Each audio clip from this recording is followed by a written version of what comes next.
Sherlock Holmes versus Dracula, a play for radio by Glyn Dearman from the writings of Dr. John H. Watson, as edited by Loren D. Estleman. With John Moffat as Sherlock Holmes, Timothy West as Dr. Watson, David March as Count Dracula, and Aubrey Woods as Professor Van Helsing. Sherlock Holmes versus Dracula.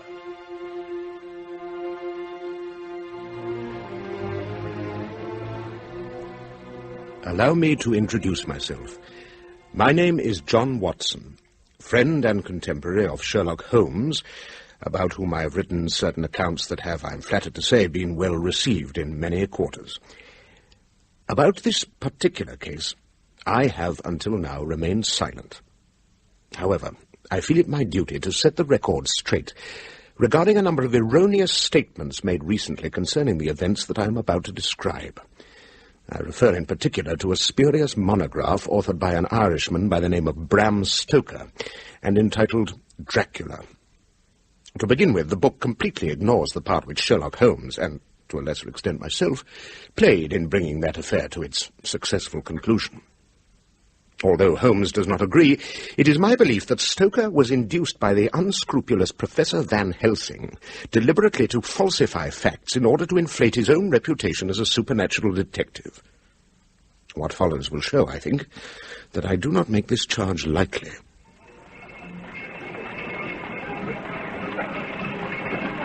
I need hardly consult my notebook for 1890 to recall that it was in August of that year that my friend Sherlock Holmes, with some slight assistance from myself, set out to unravel the most terrible and bone-chilling mystery which it has been my privilege to relate. The heat wave, which at the beginning of August had emptied London of all those fortunate souls who could afford to leave for the cooler temperatures of the country, had just broken. I had sought to make use of the break by taking the air, and thus giving my long-suffering wife a chance to forgive the unreasonable misanthrope with whom she had been living for the past few days. It was late morning when I chanced to drop in upon my friend in his bohemian lodgings, and I found him hard at work transcribing information into one of those commonplace books upon which so many criminals would dearly love to lay their hands. I settled myself in a chair and waited for Holmes to finish. After a few minutes' silence, he looked across at me. You are right, Watson. Dr. Grimesby Roylott was indeed a murderer and a bully, who no doubt richly deserved his fate. No doubt. My dear Holmes, this is too much. Am I to assume that you have now transcended the bounds of the rational and are competing with palmsters and mind-readers? Nothing so mysterious, Watson. There is no magic at 221B, unless one counts the ability to observe and make deductions based on those observations. But I have done nothing that could be observed. I've been a fixture since I sat down. No man is a fixture. He may think he is, and yet by a careful observation of his unconscious gestures, of his expression, and of the direction in which his eyes wander, a close reasoner would find rare instances in which he could not divine the mental processes of a man deep in thought. For example, as you sat down, I noted that your attention was momentarily claimed by my little monograph on poisons lying on the table. It is open at the chapter which deals with vipers and their venom. Now, since our only brush with such a means of death occurred in the case of the swamp adder used by Dr. Roylott in the attempted murder of his stepdaughter, it was not difficult to surmise that your thoughts were turned in that direction.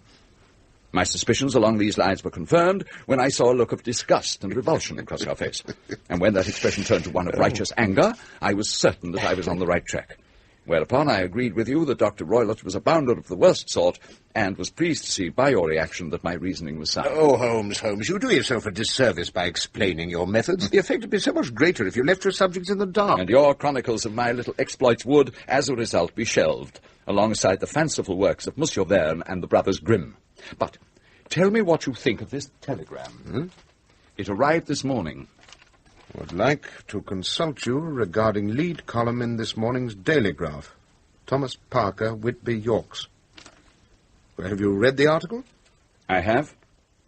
The problem presents one or two interesting facets. I think we should both profit from learning more of the particulars. Come in.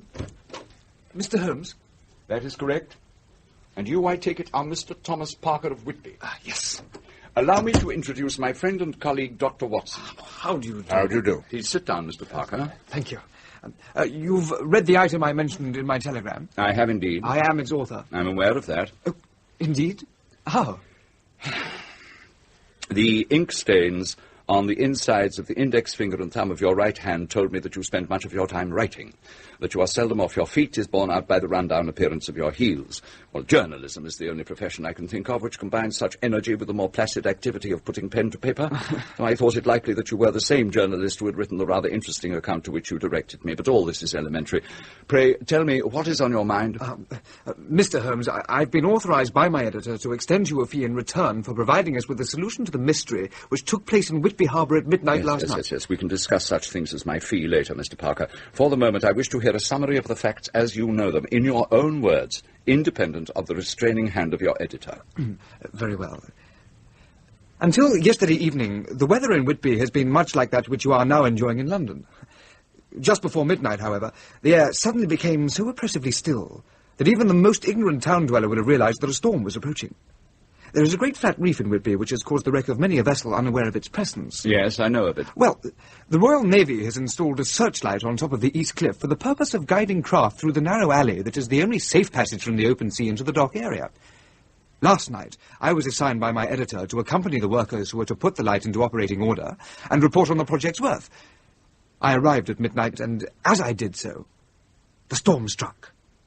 The wind howled and the rain lashed the cliff. The workers had all they could do to hold their footing as they swung the searchlight into position. And a great sigh went up when the light was lit and its beam shone out through the rain and darkness. When we saw what the beam revealed, however, that sigh was strangled in our throats. In the circle of light, a foreign schooner with all its sails set was racing towards the reef. Foreign, you say? What were her colours? She flew none, but her hull was unmistakably Russian in design. I see. You go on. We braced ourselves for the crash we believed inevitable, and then a curious thing happened. Yes? Just when all seemed lost, the wind, which had been raging in an easterly direction, suddenly shifted to the northeast, and the schooner glided smoothly and easily into the harbour.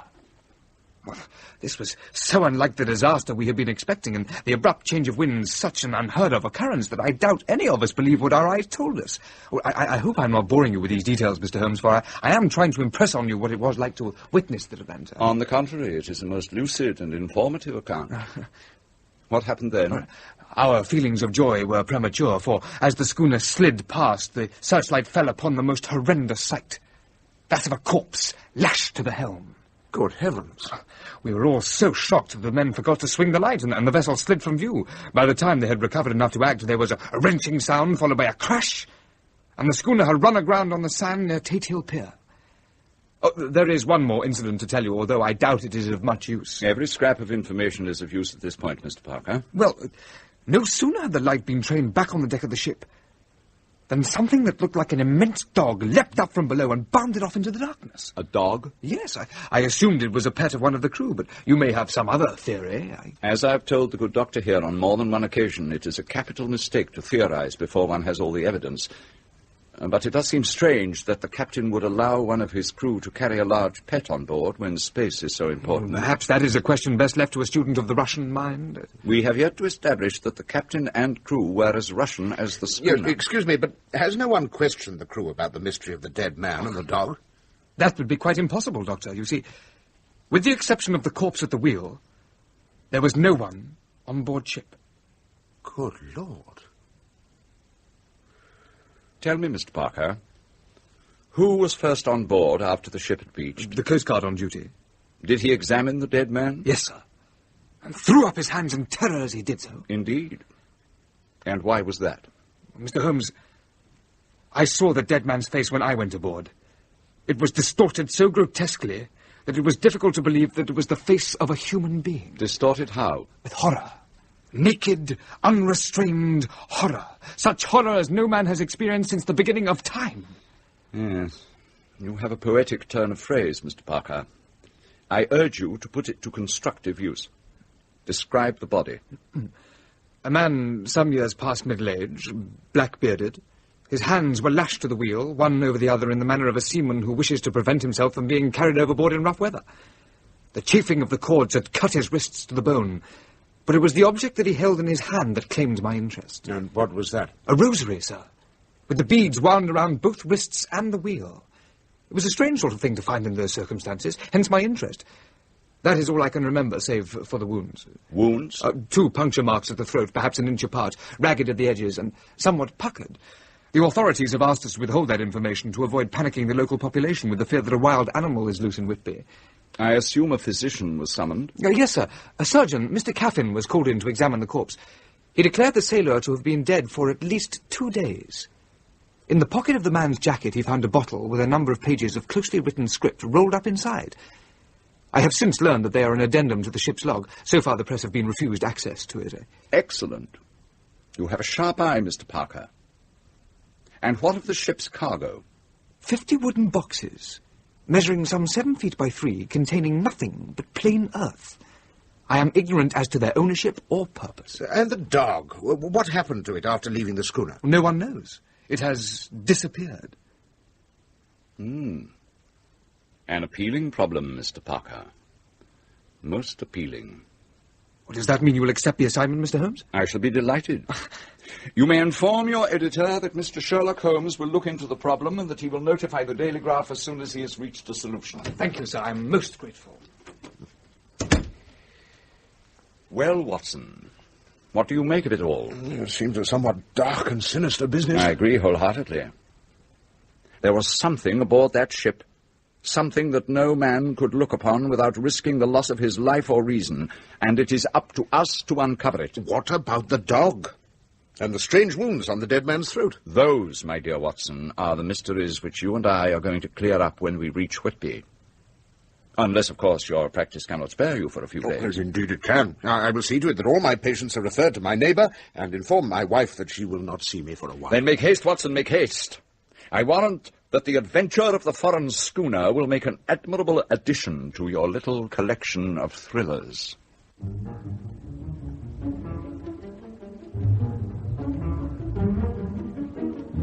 Within the hour, we were in a first-class coach and rattling over the rails on the way to Whitby. Holmes would have none of my attempts to draw him into conversation about the case, so much of the journey was spent in silence. In response to a telegram to Mr. Parker, informing him of the time of our arrival, the journalist was waiting for us when we alighted at Whitby Station. With him was an elderly gentleman with white flowing hair, whom, much to my surprise, Holmes greeted warmly. Good day, Mr. Caffin. I'm pleased to make your acquaintance. You have noticed the bulge of the stethoscope in my pocket, Mr. Holmes. For a moment I thought that you had done something remarkable. Indeed. Mr. Caffin has expressed an interest in this affair, Mr. Holmes. I thought that perhaps his findings on the death of the seaman might prove useful. Any information he can supply would be most helpful. It is an extremely puzzling case. How so? I can see no reason for it, and yet I would stake my reputation on the fact that the man died of a severe loss of blood. And the puzzle? Well, with the exception of 2 tiny punctures in his throat, which were far too small to be the reason for the loss, there were no wounds to be found on the body. I see. And another feature worries me. There was not a drop of blood to be found anywhere on the ship. You have my apologies, Mr. Parker. Until now, I have been referring to your mystery as a little one. I shall not do so again. Have you any new developments to report? Only that early this morning, a dog belonging to a local coal merchant was found dead near Tate Hill Pier with its belly slashed open by a savage claw. I can only think that this discovery must have been a victim of our missing canine. Interesting. Most interesting. But you must be tired after your journey. I have booked rooms for you at the hotel. After you have rested, I would be honored to take you to the schooner. I think I speak for Dr. Watson as well as for myself when I say we should be most eager to look into your mystery before we rest, Mr. Parker. Yes, indeed. I was hoping you'd say that. I have a four-wheeler waiting to take us to the pier. Have you discovered the name of the schooner yet? Oh, yes, sir. It's called the Demeter.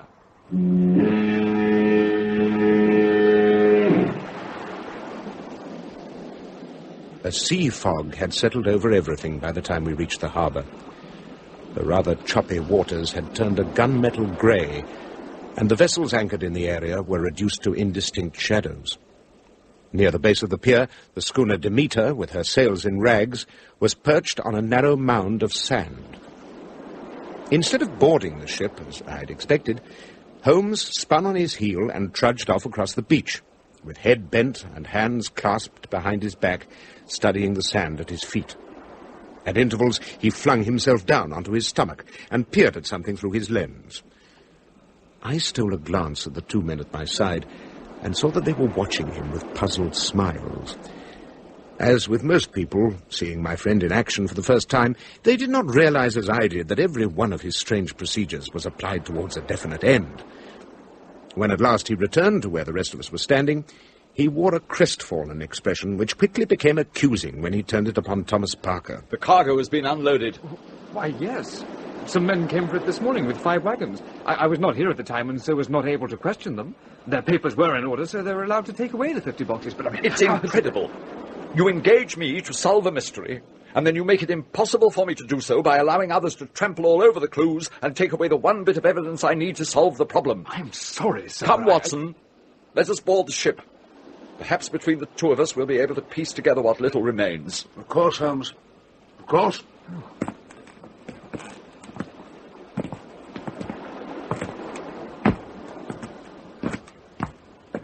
Now stay here while I inspect the deck.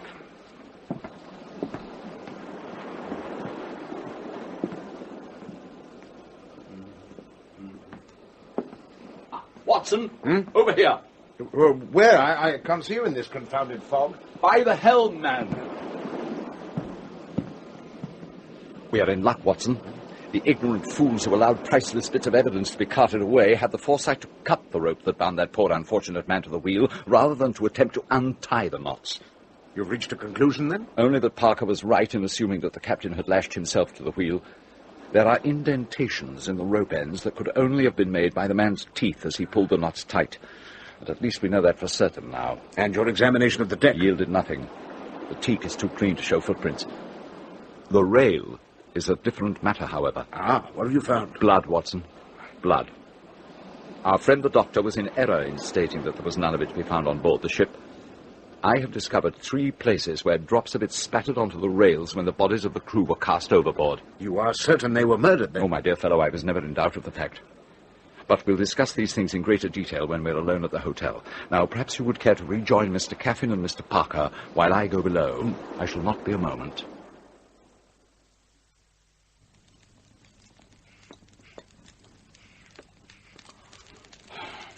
You see, Watson, it was imperative to the murderer that every last one of those aboard be killed. For he could not afford to take the chance of one of them telling what had occurred during the voyage. But who is he, and why did he kill them? I'm afraid I must disappoint you. I have as yet no answer for your first question, and although I have a theory regarding the second, it is too tenuous for me to air it at the moment. But I will say this. Our murderer is a man of tremendous strength. It's no easy task to fling the limp body of a full-grown man over a rail 3 feet high. Well, surely it's no feat to drag No one was dragged. My dear Holmes. There were no heel marks on the deck, and the blood on the rail was not smeared. No, Watson. The murderer was capable of lifting at least as much as 14 stone high over his head and hurling it over the side. Good Lord. If what you say is true, then we are dealing with a brute. Precisely. Come in. Mr. Holmes, Oh, Parker, my dear fellow. What has happened? You look quite done in. Watson, a glass of wine for the man. Yes, of course. No, that's quite all right. It's merely that I am of an excitable temperament, and recent events have proved rather much for me. I will be my normal self again in a moment. Well, sit down, sit down. How may we be of service to you? I fear you will not be pleased by my answer. I am here to ask you to abandon your investigations. Indeed. I was not aware that my methods were so unsatisfactory. Oh, it's not that, sir. The mystery has been cleared up. May I ask how?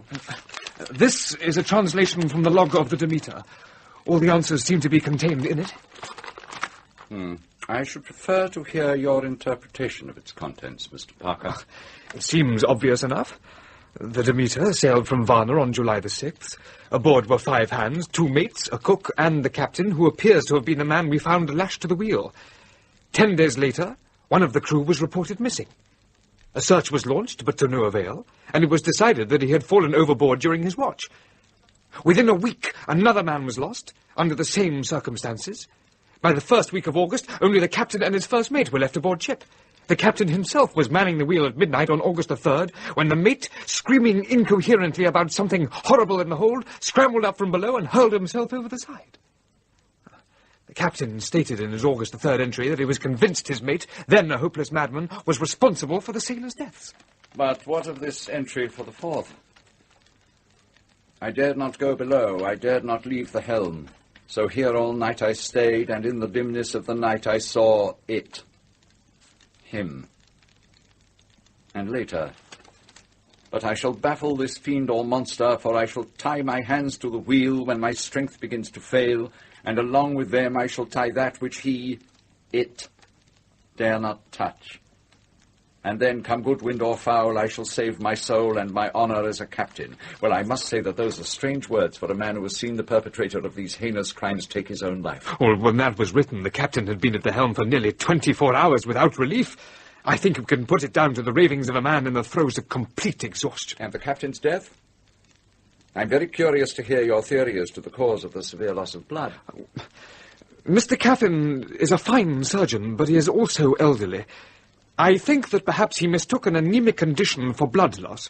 The man died, I should guess, of heart failure brought on by that same exhaustion which caused his delusions. My word, but you have all the answers. Then surely you can explain the presence of the punctures in the man's throat. And do not forget the dog. Quite right, Watson. By all means, let us not forget the dog. The dog, of course, belonged to one of the dead sailors. I am unable to explain the punctures unless they were shaving nicks. You, sir, are a disgrace. A disgrace to the legions of honest men and women who have courted death 1,000 times over to make your profession the powerful organ of justice that it is today. Go. Take your transcript and leave. My colleague and I have no time for snivelling whelps who grovel before the voice of authority. Yes, sir. Well, there is one journalist who will think twice before he places himself in the middle again. Well, what was all that about? He's covering up, Watson. Why should he do that? You saw his condition when he came in. Mr. Parker is a very frightened young man. Someone has decided to lay our little mystery to roost. You do not seem surprised at this development. I knew some influence was being brought to bear when I came across sets of wagon ruts leading to and from the stranded schooner. Evidence that its cargo had been carried away. Paw prints left by the infamous dog with a chance to inspect the cargo. All have been lost. I cannot conceive of that being allowed to happen unless the action had already received the sanction of someone in authority. I owe you an apology, Watson. Whatever for? For embroiling you in a case that can never be solved because of the official ramparts which have doubtless already been flung in our path. Tomorrow we'll return to London and forget the whole affair.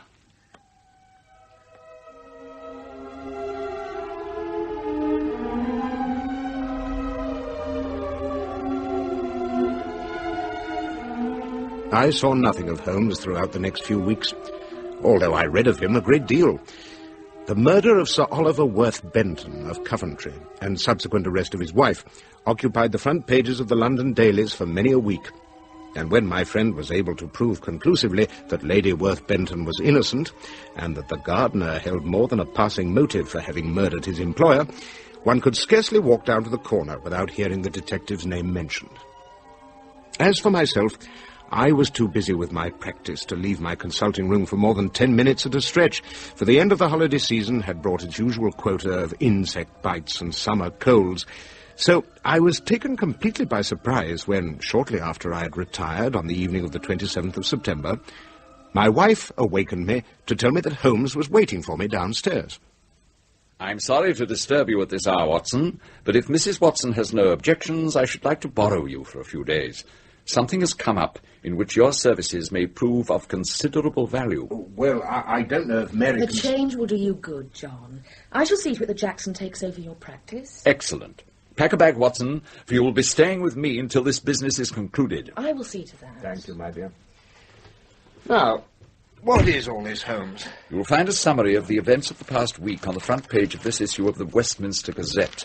I think that one or two of the details may claim your interest. Huh? The Hampstead horror? Read on. Although there have been no fatalities as yet, the discovery on Hampstead Heath over the preceding 4 evenings of small children, badly frightened and somewhat weakened, but otherwise unharmed except for slight injuries, Brings back memories of the shocking atrocities wrought in the East End by the fiend known as Jack the Ripper 2 years ago. The only information the constables have been able to glean from the young victims is that a bloofer lady, dressed in white, had asked them to come with her into the shadows, and the next thing they remembered was being alone in the darkness until a policeman or early morning stroller came upon them. In all cases, the tots have shown a uniform lack of ability to explain either their weakness or the wounds found upon their throats. The wounds seem such as might have been inflicted by a rat or some equally small animal, and their presence suggests that the culprit called the bloofer lady may be a dangerous monomaniac performing experiments on small children with laboratory animals. What a beastly business. Beastly? Well, yes, I suppose you're right. But come, Watson. Surely your professional altruism is not so fully developed that it has been allowed to impair your logic. What significance, for example, do you attach to the children's weakness and the presence of these singular wounds upon their persons? Well, weakness and dizziness are common reactions to a frightening episode. As for the wounds, it would be foolish to blame them on a chance meeting with a stray animal, since they've shown up on not 1 but 4 successive evenings. I believe the journalist who reported these incidents is correct in thinking that some demented practitioner has been conducting experiments in which a carnivorous beast is set upon a helpless child. The presence of a woman in white would seem to bear this out. Admirable, Watson. I'm pleased to note that the years you have spent observing and chronicling my methods have not been wasted. Oh, then you agree with my conclusion? No, you're totally wrong. Oh. Now, what possible motive could a scientist, demented or otherwise, have in subjecting stray children to the bite of some predatory creature, then releasing them? Surely this person is aware that wounds will result? And yet the period that elapses between the time these tots are reported missing and the time they are returned to their parents is hardly long enough to observe any further reactions. So your crazed practitioner goes out of the window. Well, then I confess that I'm quite in the dark. Why are these children wounded, and what caused the wounds? These are deep waters for me. As deep, perhaps, as those which closed over the mystery of the missing crew of the Demeter? Holmes, you don't think that the two cases are related? The constable who discovered the latest of the child victims described the wounds on the boy's throat as a pair of punctures roughly 1 inch apart and torn at the edges. Now, does this description strike a chord in your memory? The wounds on the captain's neck. Precisely. Now, as soon as your wife returns with your bag, we must be off. Off where? To Hampstead, of course. To explore the infamous Heath.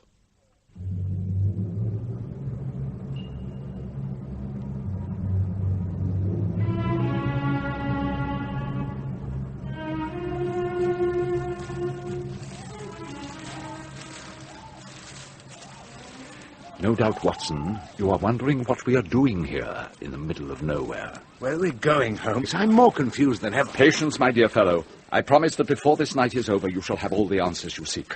For the moment, we are making for the cemetery over there. For what purpose? To gain admittance to the white crypt in the center. Come.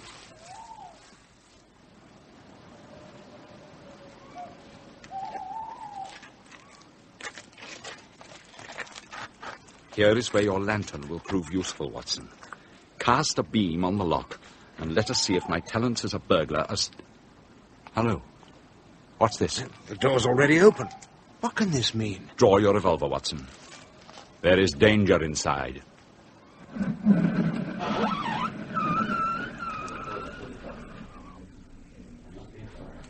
Shh.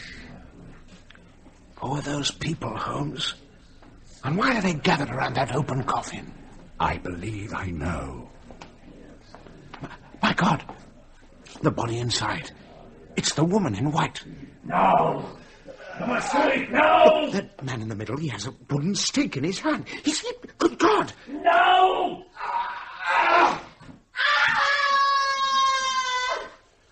Again!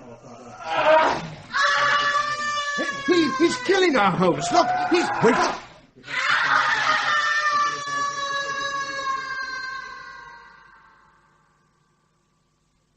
It is done. Professor Van Helsing, I think. What? And the others would be Dr. Seward and Arthur Homewood, Lord Godalming. This gentleman I do not know. Allow me to present Quincy Morris, A friend of Lord Godalming. Sir? Who are you? How is it you know my friends' names? My name is Sherlock Holmes, and this is my associate, Dr. John Watson. How do you do? As to the rest, I shall be delighted to exchange information with you in a more convivial setting. I accept your offer, Mynheer Holmes. I have a room at the Berkeley. There you will tell me your tale, and I tell you ours. It is a tale not for the squeamish. It is a tale of Count Dracula.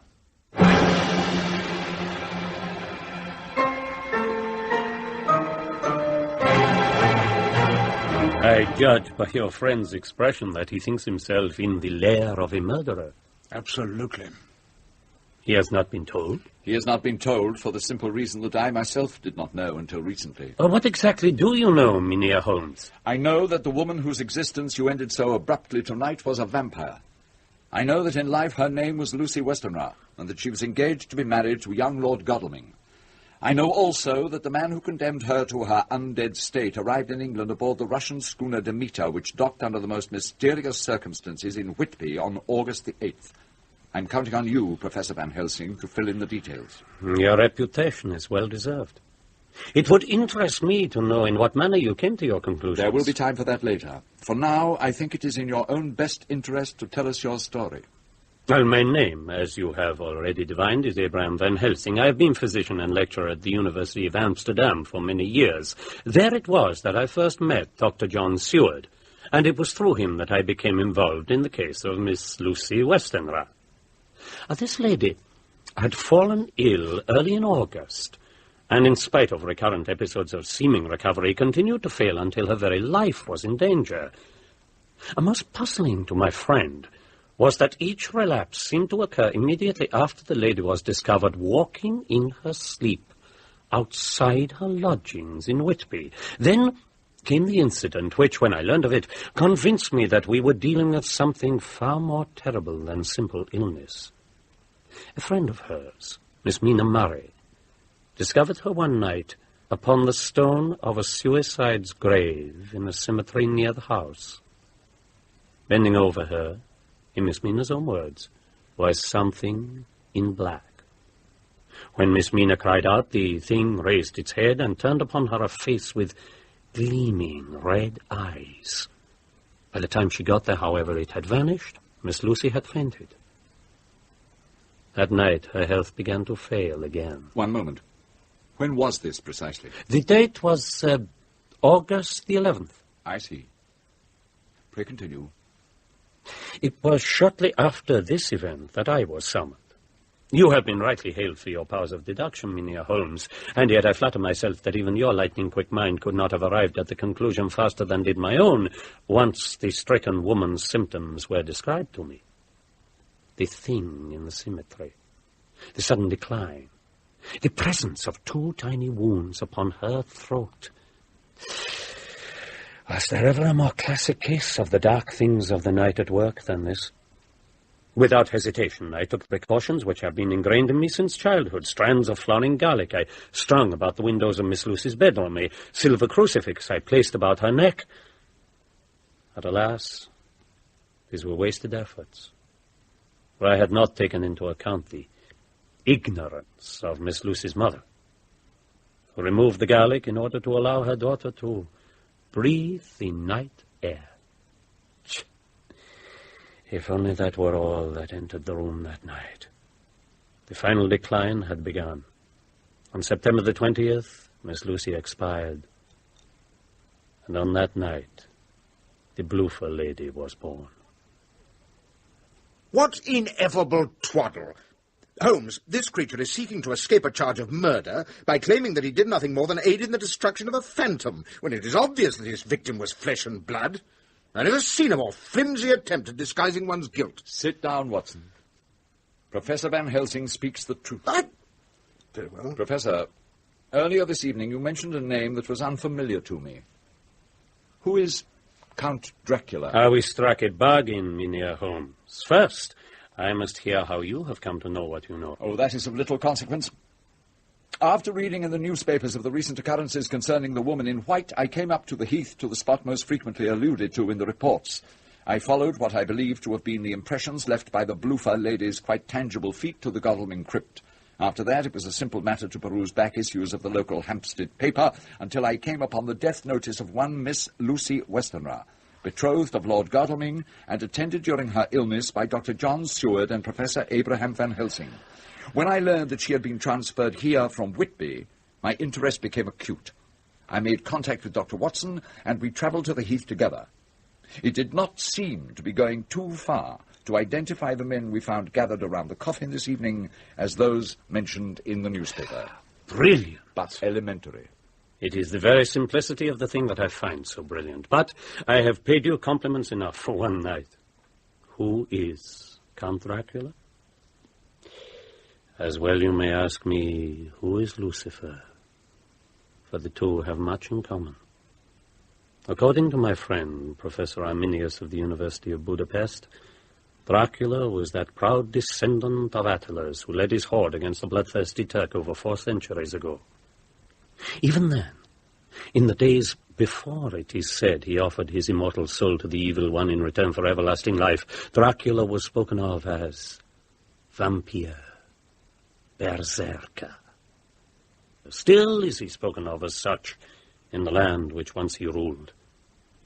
Jonathan Harker, in May of this year, journeyed to Castle Dracula in distant Transylvania to aid the Count in purchasing a suitable estate near London. Where is this estate? It is called Carfax.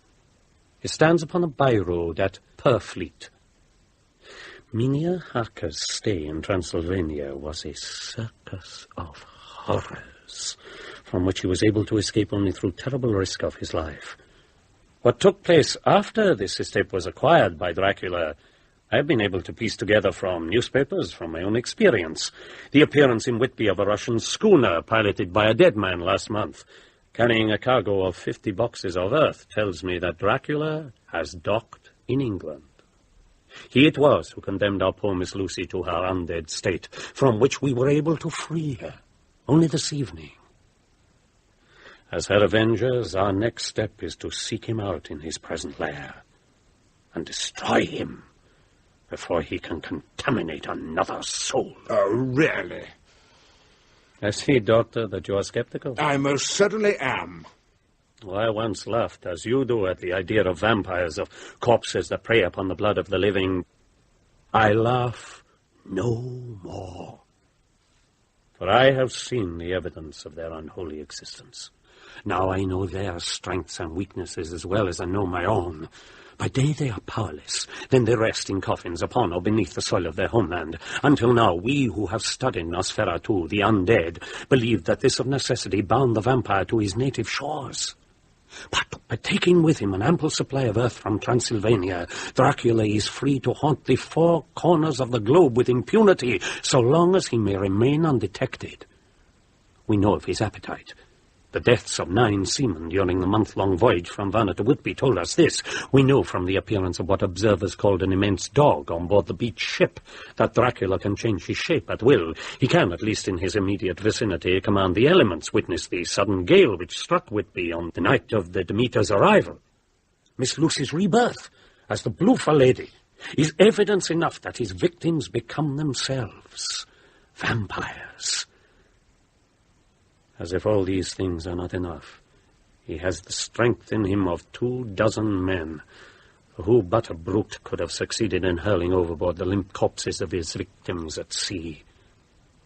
So now you see, gentlemen, the magnitude of the task we have set for ourselves.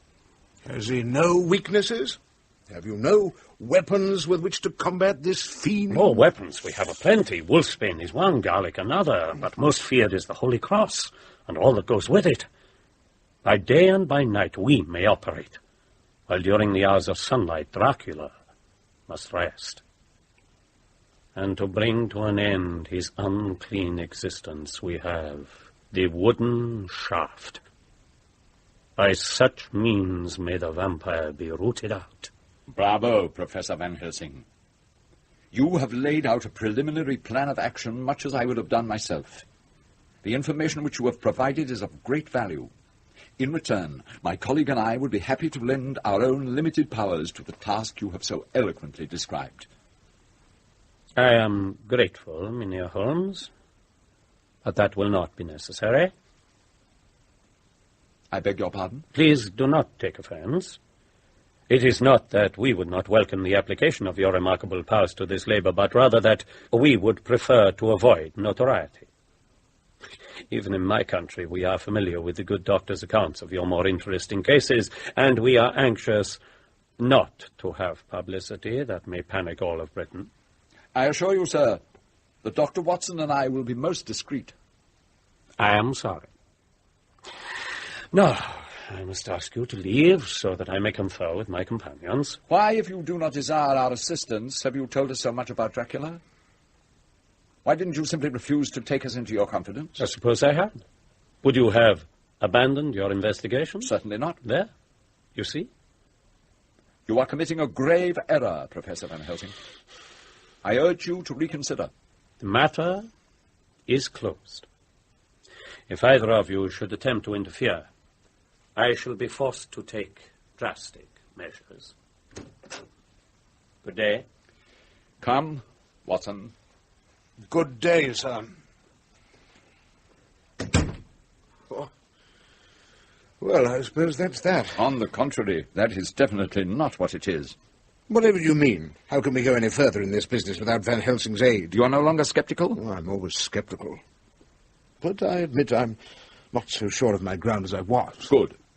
Then you will journey with me tomorrow night to Purfleet, where we will pay a call upon the vampire in his lair.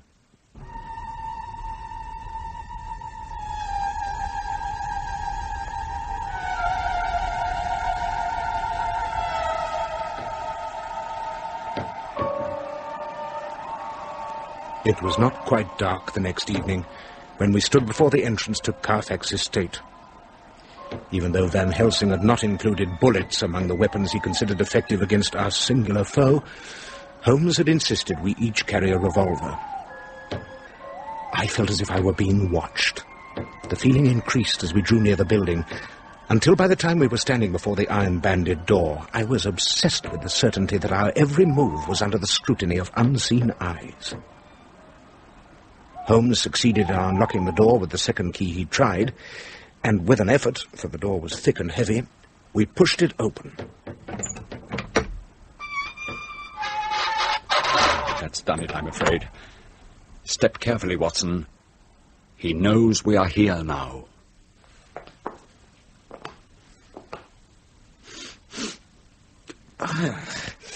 What on earth is that foul smell? Quiet. We'll explore down that flight of steps.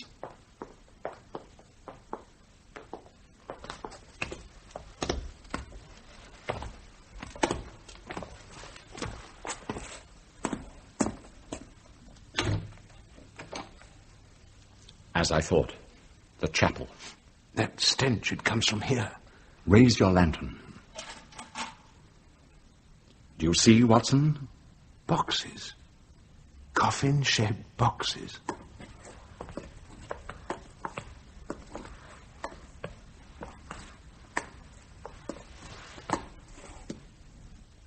And look, filled with earth. Does that Wait.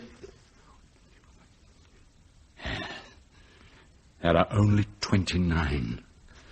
We must conclude that... Shh. What is it? There.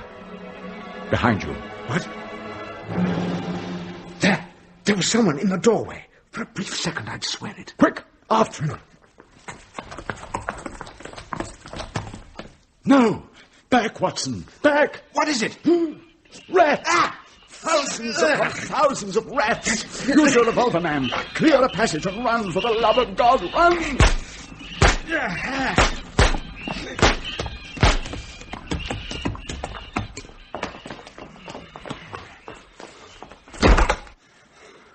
Come, Watson. Let's get away from this place as quickly as we can.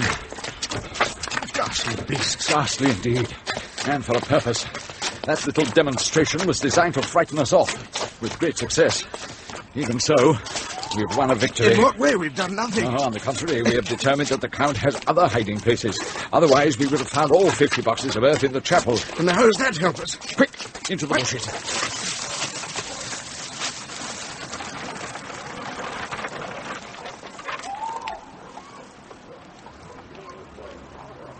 Van Helsing. I dare say that the Professor and his companions are in for a reception much like the one given to us. Wait until they're inside, and then we shall make our way home, to Baker Street, and a large whiskey apiece.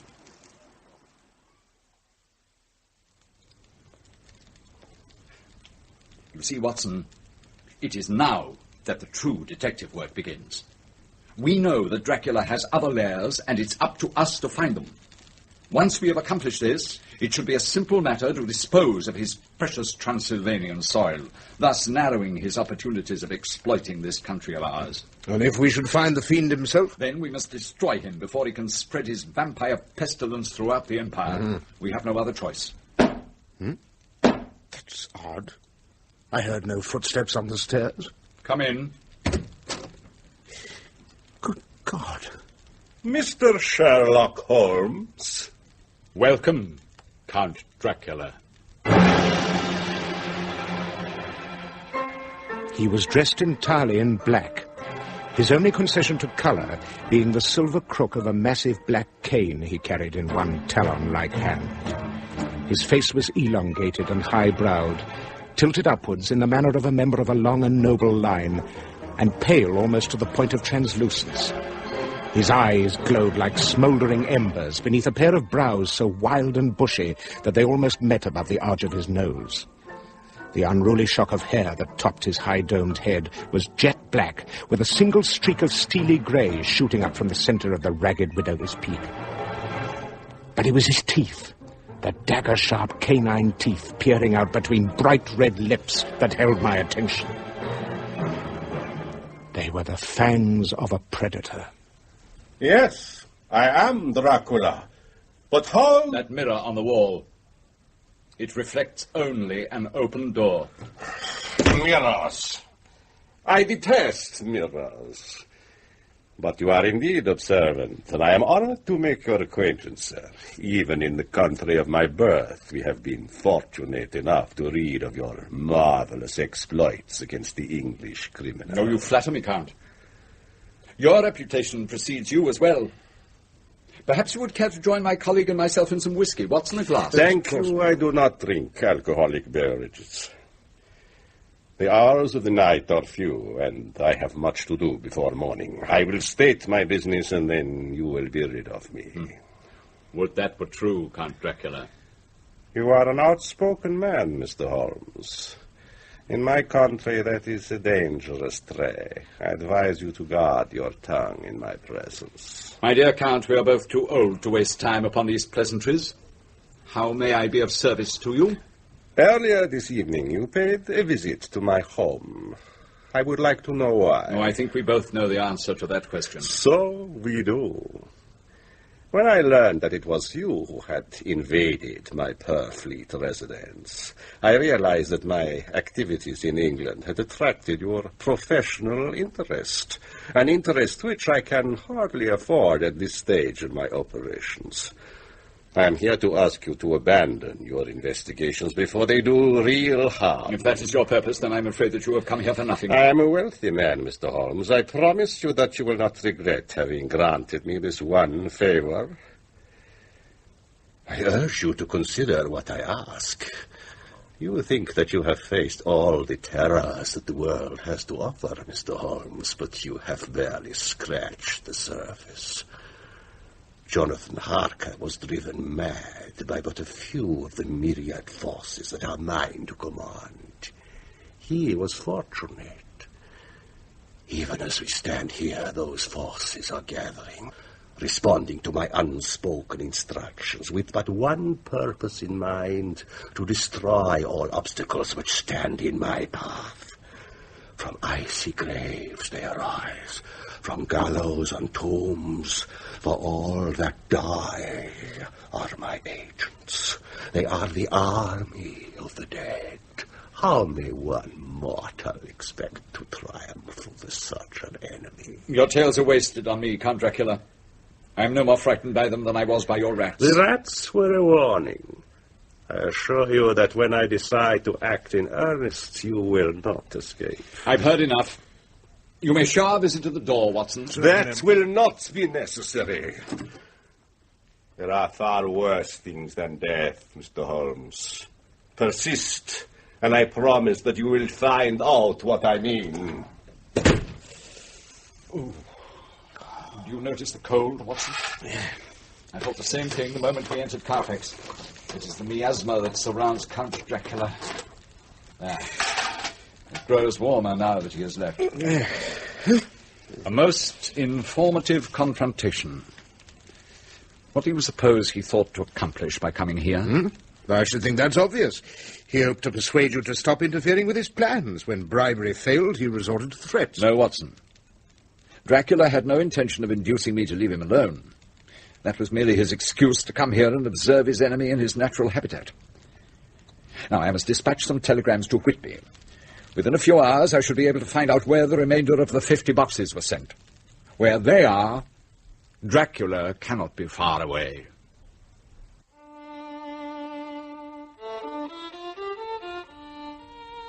In spite of the cavalier fashion in which my friend had dismissed the fiend's visit, it was obvious that the episode had unnerved him. Twice I awoke during the night to hear the melancholy strains of Holmes's violin, a sure sign that he was too preoccupied with the problem at hand to sleep. It was during these periods that I feared most for my friend's health.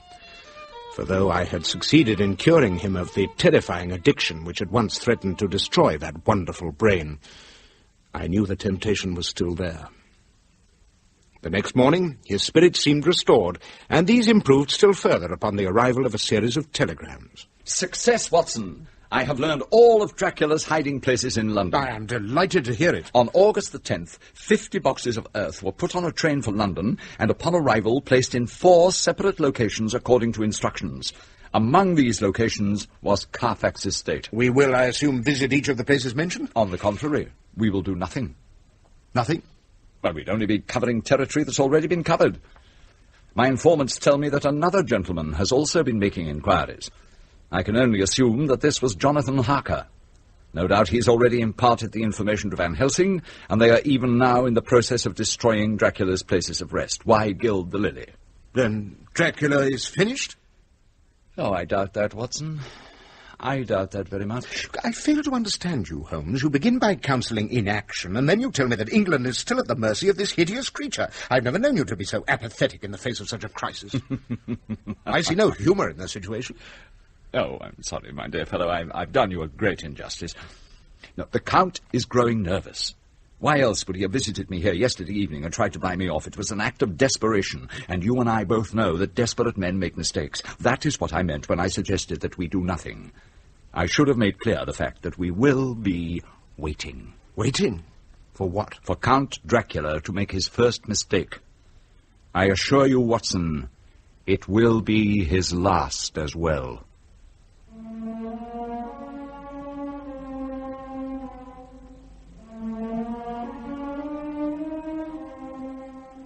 I have never known my friend Sherlock Holmes to be more reclusive and difficult to talk to than he was during the opening days of October 1890. As hour followed hour, with no news that would give us a clue to the progress of Count Dracula's activities, the detective withdrew into a shell of secrecy and quiet that even I could not hope to crack. It was not until 4 o'clock on the afternoon of the 3rd, when a messenger appeared at our door with a note addressed to him, that Holmes so far unbent as to speak to me in words of more than a single syllable. It's from Inspector Lestrade. He wishes to see me. Now get on your coat, Watson. This could be the news for which we've been waiting. Where are we headed? To the Whitechapel mortuary, where the inspector awaits us. I'm glad you could make it, Mr. Holmes. This is a most serious business we are involved in today. What's happened? The Ripper is up to his old tricks. A mistake, certainly. Well, I wish it was, Dr. Watson. But the evidence is too conclusive. Where is the victim? Under the sheet, over there. I warn you, it's not a pleasant sight.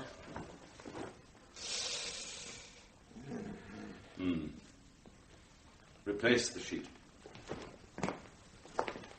Who was she? A prostitute by the name of Rachel North. A policeman found her slumped inside a doorway in the next street from here at 3 o'clock this morning. She'd been dead at least an hour by then. And what makes you think that this is the work of Jack the Ripper? Who but old Leather Apron himself would slash an inoffensive prostitute's throat and leave her to drown in her own blood? Her throat was more than slashed, Inspector. It was torn right out. And how do you explain the absence of any other wounds on her body? Where is the skillful dissection on which the Ripper prides himself? Well, I imagine he was interrupted before he could finish. It won't stand up. Why was the body not found until 3 o'clock this morning if the culprit was surprised in the act an hour before? As for your theory that she drowned in her own blood, how can you reconcile that with the fact that there is very little blood to be found either around the wound or on the corpse? Or has the Ripper found a new souvenir to take home with him? I suppose you have a theory that will cover all the facts? I have a theory, but I doubt very strongly that you will believe it. Let us be off, Watson. It's growing dark and our time is short. You don't mean to say that you're giving up on the case? I mean to say that we are leaving. My advice to you, Inspector, is to abandon any preconceptions you may have formed regarding the Ripper's involvement in this crime. We stalk a far more dangerous foe. And my advice to you, Mr. Sherlock Holmes, is to keep your advice to yourself. The Yard is quite capable of apprehending its criminals without your help. I invited you in today merely because I knew that this is the sort of thing that interests you. But I can see that it's quite over your head.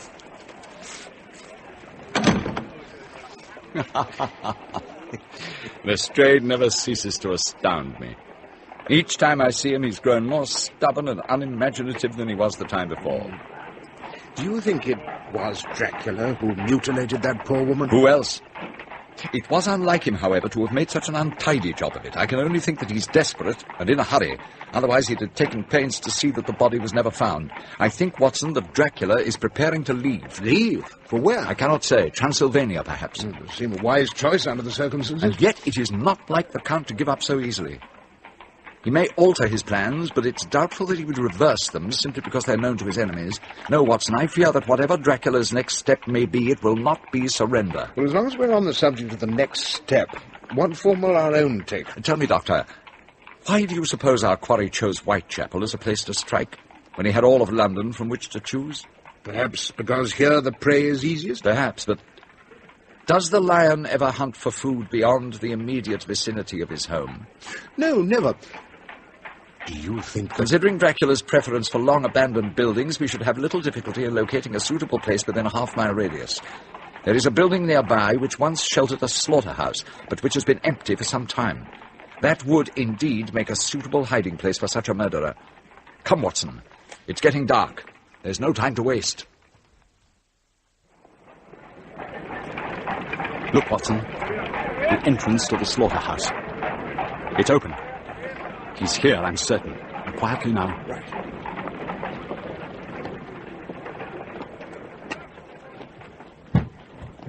Those men are... Yes. It's one of the boxes from the ship. They're loading it onto that wagon. The Count is preparing for his departure. Any sign of him? No. He... Wait. It's all ready. Yes, sir. Good. Who's that over there? Good evening, Count Dracula. Fools! What brainless idiots you are to have come all this way to die! Hollow words, Count. Instruct your servants to unload the box. No! What? Stop! Watson, Watson, look out! He'll run you down!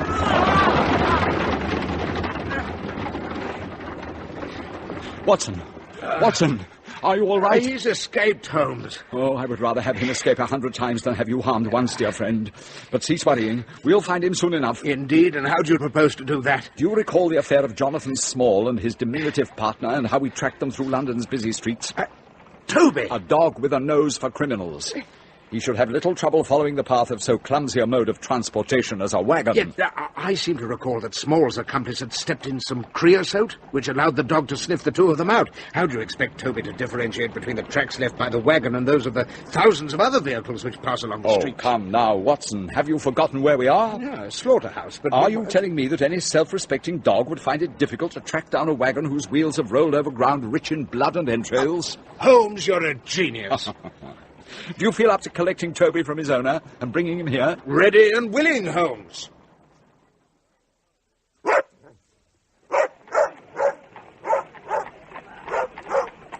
We must have made quite a sight for the early evening strollers in Whitechapel. One man being pulled along by a whooping mongrel, while another hurried along in their wake, puffing and holding onto his hat with one hand.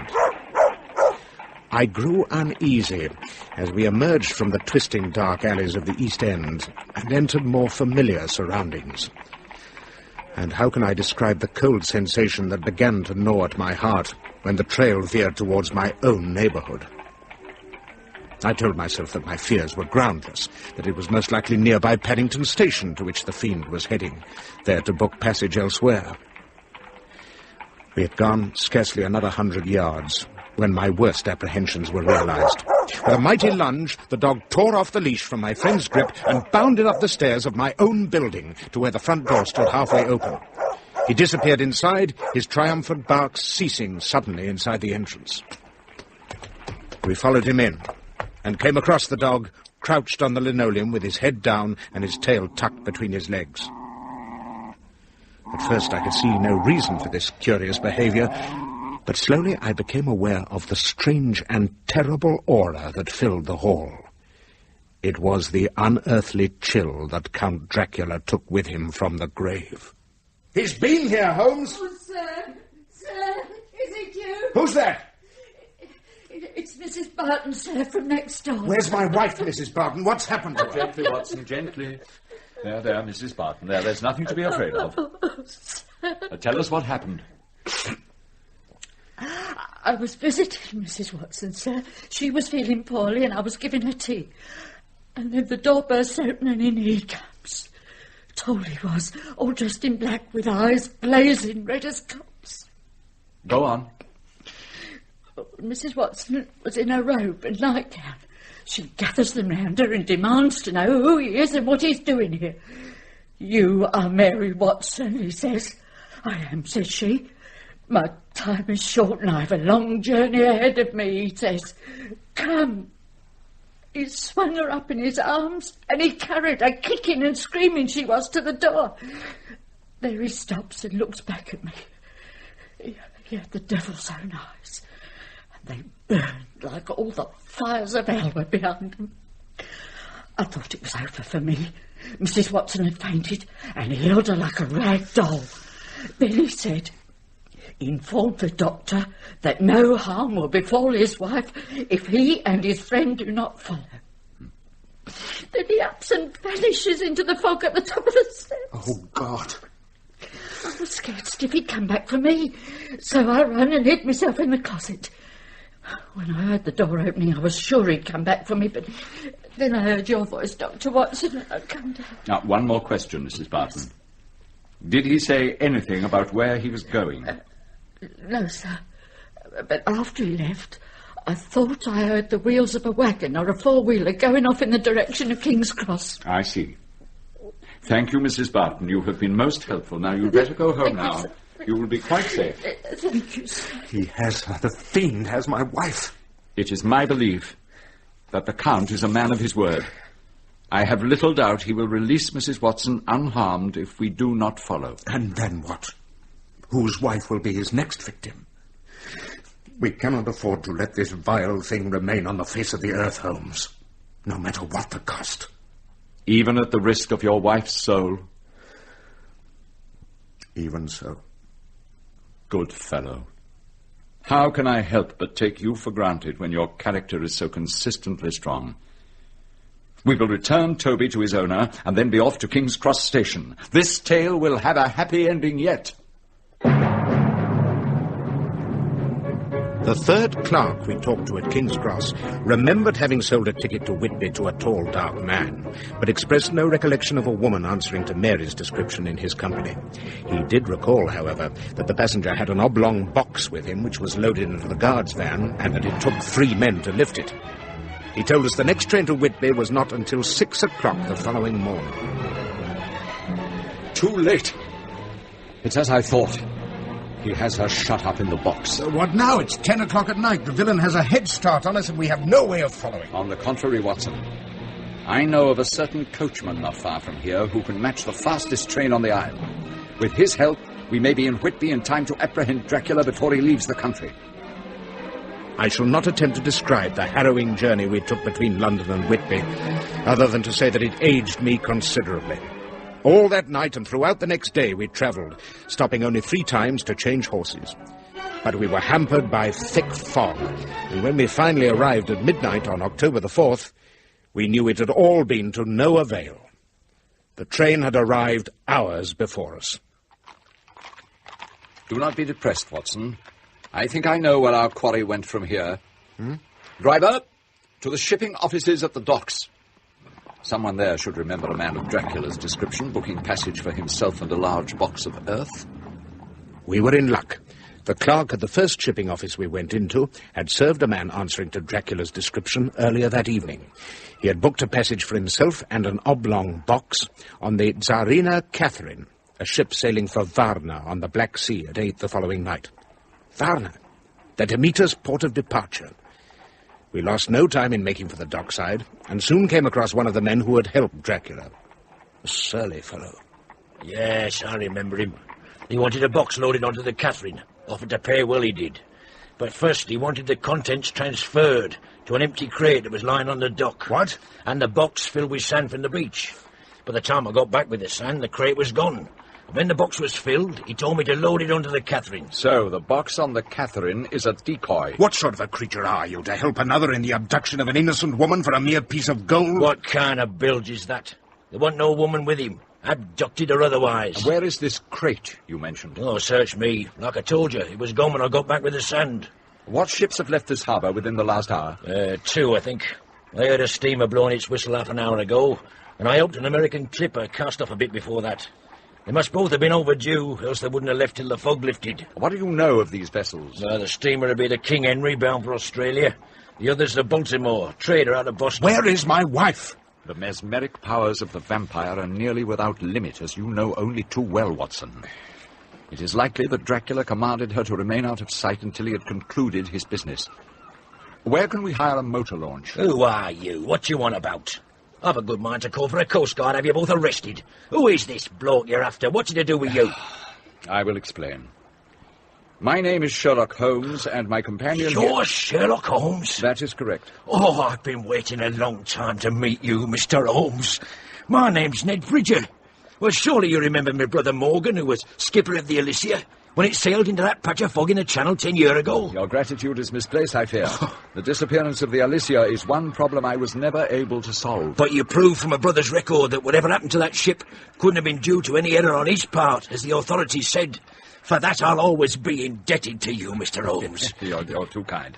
At present, however, we are in need of a boat. Well, I know of a steam launch moored near here. The owner would never be the wiser if we borrowed it. Excellent. Now, if you would kindly release your grip upon my hand and lead us to the vessel in question, we can explain the reason for our being here and the villain we are after. Make haste, my dear fellow. The Baltimore has too much of a head start upon us already. Follow me. Why not the King Henry, Holmes? The distance to Australia is too great. Considering Dracula's appetite, he would run out of crew members long before he reached the port. No, Watson, he is on his way to the conquest of the United States of America, and the arrangement involving the Tsarina Catherine was merely part of an elaborate device to throw us off the track. We drew a sketchy account for Ned Bridger of our hunt for Count Dracula, leaving out the incredible fact of his vampire existence and concentrating on his role of murderer and kidnapper. By the end of it, that worthy seaman was willing to do all he could to help us. The diminutive steamer proved to have ample fuel aboard, and Ned Bridger succeeded in getting the engine into operation. At Holmes's insistence, I took control of the tiller while he stood in the bow. We eased out into the gloom of the harbour. The fog, which had parted sluggishly to allow us entrance, soon closed in about us until we seemed to be floating through eternal night. I was reminded of Van Helsing's claim that the vampire was capable of controlling the weather within his immediate vicinity. If this was so, then we were closer to our quarry than I had dared hope. Starboard a bit on that rudder, Doctor. Starboard it is. If our bird expects to reach the open sea, he's got to miss that reef first. Holmes, there it is, on the port bow. That's the light on their forecastle. Full speed ahead, Bridger. Overtake her. I'll do what I can, but if we fetch up on that reef, it's a watery grave for us all. That's getting away! He spotted us, blast it! The captain and crew must be under his control. More speed, Bridger! Throw on more fuel! Impossible! The boiler's about to go up like a Roman candle as it is! More speed, I say! All right! Beat you in hell!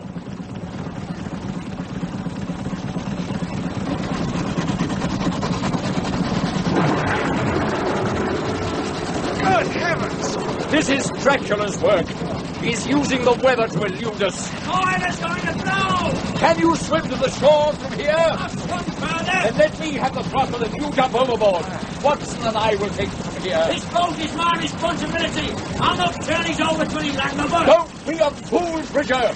You have nothing to gain by these heroics. Sorry, mister, I can't hear you. Holmes, look!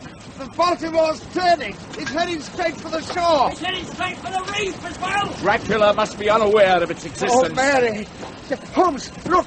On the deck of the Baltimore, there are men leaping into the sea. Yes, no doubt they prefer the ocean to the reef. The boiler's going! Into the water, Watson! No, Holmes! You go! The water was cold as death, but that was hardly my first concern.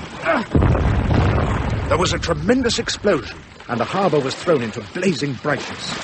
Debris of the steam launch splashed down around me. My first thought was of Holmes. Had he, too, succeeded in quitting the craft before the boiler burst?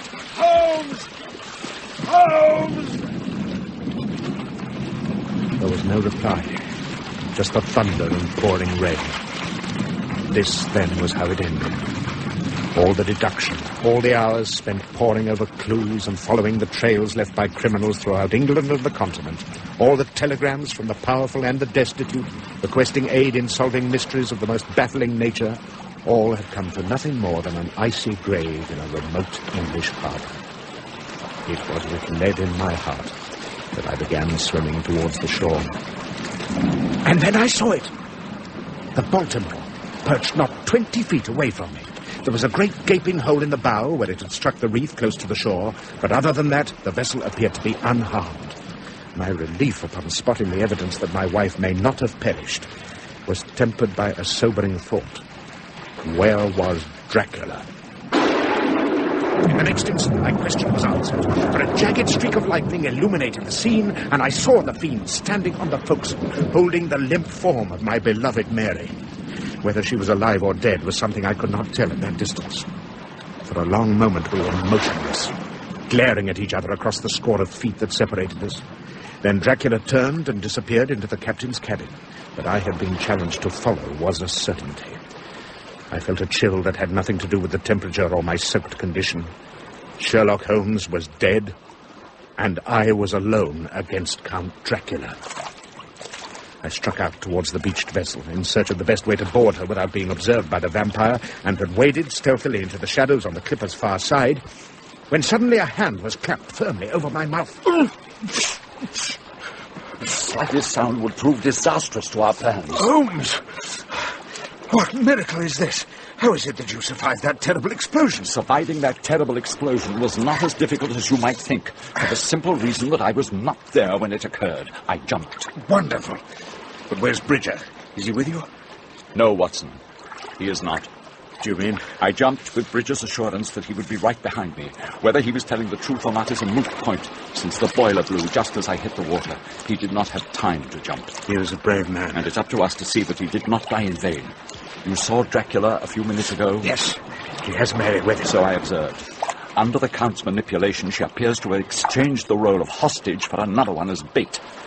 I am dead, or so he thinks. He has so far underestimated your intelligence as to believe he can lure you into a trap. You will, of course, not disappoint him. What do you mean? I will give you 5 minutes. Enter the hold through the aperture in the bow. Dracula will not be expecting that. It's too obvious. Wait until you hear 2 gunshots outside. Ascend to the deck and make your way to the captain's cabin, where you will find your wife waiting for you. When you have her, shout it out for all the world to hear. Then make for the shore as fast as possible. I don't have to remind you that Mrs. Watson's life, as well as your own, depends upon the speed you will be making. And what will you be doing all this time? I am going to create a diversion. Charted yourself a dangerous course. 1 hour at sea, and already your speech is becoming nautical. But speed is vital, Watson. We've wasted one of your allotted 5 minutes already. I climbed through the hole in the clipper's bow and picked my way down the tilted deck towards the wooden ladder that led into the open, there to await Holmes's signal. As soon as I heard the shots, I lost no time in clambering up the ladder. My alacrity nearly cost me my life. No sooner had I reached the top deck than I felt a sudden chill. Immediately I dived to the nearest shadow. From between the captain's cabin and the starboard railing, I saw a black-cloaked figure hasten past within touching distance of my hand. I ducked in through the doorway of the cabin as soon as Dracula's back was towards me and peered anxiously through the gloom. There was Mary. She looked very frail indeed. Her blue eyes were wide, not with terror, as I had expected them to be, but with unseeing stupor. I recognized the signs of hypnosis. My first act was to examine her throat for punctures. There were none. Thanking God for delivering her from that horror, I gathered her into my arms and carried her to the deck. Dracula was speaking as I got to the door. So, you live still. Did you think I would go to my grave and leave you here to prey on whom you please? Where is your companion? I have her, Holmes. What? Run, Watson, run! No, I don't... Fire, your pitiable weapon, Sherlock Holmes. See what good it does you. Against a man who commanded armies hundreds of years before you were born. Run, Watson, as you value your life, run! Well, Dr. Watson. Look into my eyes, Dr. Watson. My eyes. You are unable to move, Dr. Watson. Unable to speak. You are mine. Huh? No! Yes! Beware the sun, Count Dracula. It will sap your strength as surely as did the shears of Samson's Delilah. Witness its purifying rays. Soon they will reach the ship, and then your power will cease to be. That is when we shall destroy you.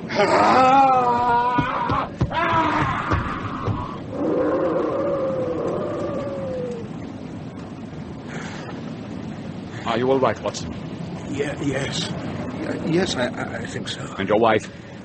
Has he harmed her? He's not had that chance, thanks to you. But she's in a trance and suffering from exposure. Then we'll get her to a hospital as quickly as possible. What about Dracula? Was that great wolf that leapt ashore really him? It was. You're not going to let him get away? No, Watson. The Tsarina Catherine does not sail until 8 o'clock this evening. In the meantime, let us attend to your wife. We carried her still fragile form along the reef to the shore and thence to the local hospital. All day, we waited outside her room as she hovered precariously between life and death. It seemed an eternity. Towards evening, tired out by the previous night's exertions, I was dozing on a bench in the hospital corridor when Holmes nudged me to consciousness. Watson? Oh, no. What? I'm afraid I shall have to leave you for a while. Huh? Are you not going to wait for word on Mary's condition? The Tsarina Catherine sails at 8. It's now considerably after 7. Oh, yes. I have less than 45 minutes in which to return to the docks and settle the vampire's fate for good. I pray that Mrs. Watson will be out of danger by the time I return. I'm going with you. No. You would be worse than useless with your wife in her present condition. Besides, what will she think when she awakes and you are not there? No, Watson, no. You owe it to yourself to remain here. I will see you later.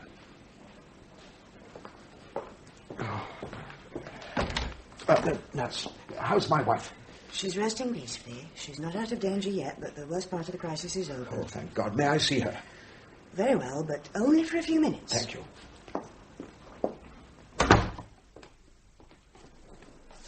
Mary? I knew it was you as soon as I heard your footsteps. I'm something of a detective myself, you see. My dear. You look as if you could use a bed yourself, Dr. Watson. Dracula! Do not fear. I have not come to do mischief. Then why are you here? And where is Holmes? Your friend, I suspect, is in the process of discovering that I am not on board the Tsarina Catherine. He will no doubt quickly piece together my movements since leaving, and will soon be on his way here. My time grows short. My business will not take more than a moment. And what is your business? Curiosity, Dr. Watson. Curiosity? I can understand Professor Van Helsing's motives in wishing to destroy me. To Sherlock Holmes, I am a challenge. And I have learned from your accounts of his adventures that he cannot survive without such challenges.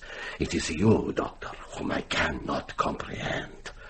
I am at a loss to explain your purpose in pursuing this dangerous path. I speak not of your wife's abduction, although why you should jeopardize her safety by continuing your pursuit is a problem in itself. But from the beginning, you have shown an ungovernable enthusiasm for this chase. Why? What spell has Sherlock Holmes placed on you that has made you his accomplice in this mad scheme? I have risked everything by coming here, and I must have an answer before I return to my homeland. Sherlock Holmes is my friend. That is your answer? It is the only one I have. I see. I must go. Farewell, Doctor! What?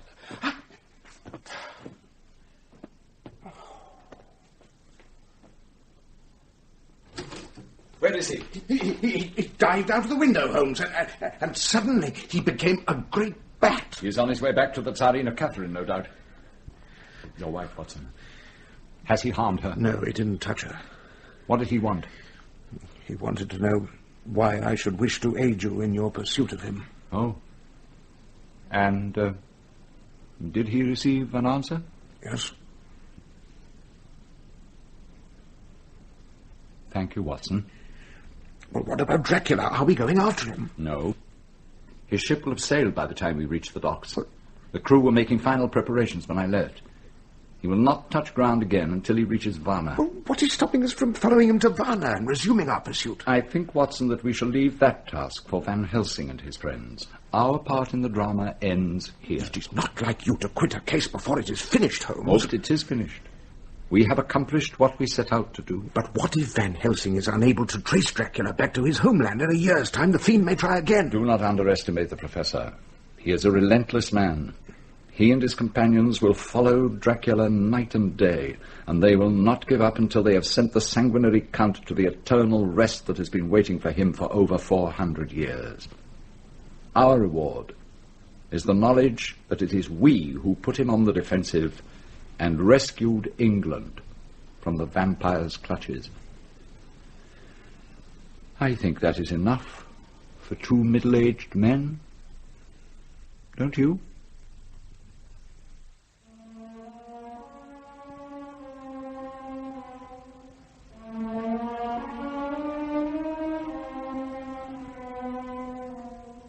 It was November, just over a month since we had driven the nightmare from our shores. I was sitting at my desk, my afternoon's work done, or so I thought. Someone to see you, my dear. Working late, Watson? Oh, Holmes. I'll leave you two men together. My dear Holmes, you'll have a drink? Oh, thank you, no, Watson. I have a hansom waiting outside. I merely stopped by to show you this telegram. All is well. He is dead. For services uninvited, gratitude. V.H. Varna. V.H.? Van Helsing. Oh. It appears that Dracula's threat is ended. Reluctant though the Professor's thanks seem, they are the mark of a proud man, and I shall be glad to add his telegram to my collection of memorabilia. I did not know that he was aware of our continued involvement in the affair. I told you before not to underestimate him. But I must go. I have a small matter awaiting my urgent attention. Well, could I... Oh, no, my dear fellow. I wouldn't dream of taking you away from your practice so soon after the last time. Besides, the affair may prove dangerous, and your wife... Well, Mary'll understand. No, not when she is informed of who it is that has crossed my path yet again. Who? Can you not guess? One as evil and cunning in every respect as the fiend whose life we now know to be over. Not? Yes, Watson. Professor Moriarty is up to his old tricks again. That's it. No, do not attempt to dissuade me, Holmes. It would be useless. I'm coming with you. Mary!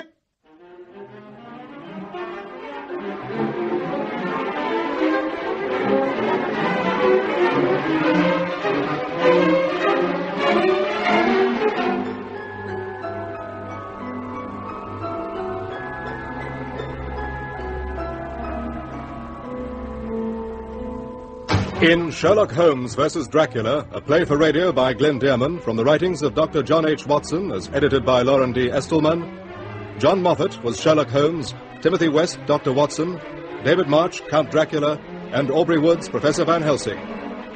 Parker was played by Michael Maloney, Bridger by John Hollis, Mrs. Barton by Catherine Parr, Mr. Caffin by Noel Howlett. Inspector Lestrade by Nicholas Courtney, Mary Watson by Teresa Stretfield, and The Vampire by Francis Jeter. The play was directed by Glyn Dearman.